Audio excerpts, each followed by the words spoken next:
There's a phrase in Uruguayan football, Garra Charrúa.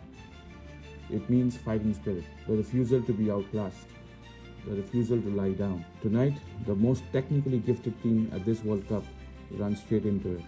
Welcome back to the World's Game, where we tell you the stories behind the sport we love. Spain versus Uruguay, art against will. Here's everything you need to know. Uruguay are a country of 4.5 million people, smaller than the city of Madrid, and yet they have won the World Cup twice. The first time was 1930. They hosted it and they won it. The second time was 1950, and that's the one nobody forgets. Maracanazo, Brazil, home crowd, 200,000 people in the stadium. Everyone in the world thought Brazil had already won. Uruguay scored twice in the second half and walked away with the trophy. It is still, to this day, considered one of the greatest upsets in the history of the sport. And now Spain. Spain is a whole different story altogether.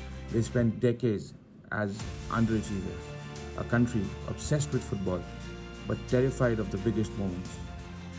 Then came 2008, then 2010, then 2012. 3 major tournaments in a row.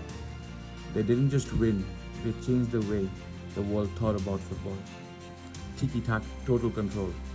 The ball was a weapon. But that Spain is gone now. This Spain is something new. Faster, more direct, more dangerous.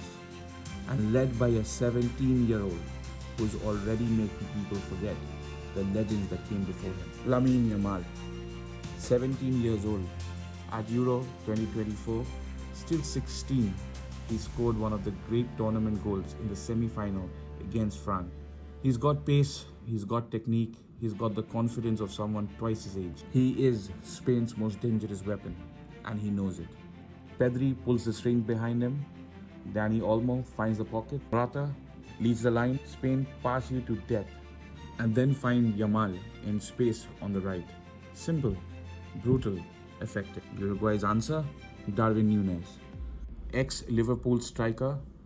All power, all pace, all hunger. In behind the Spain's defense, he's terrifying.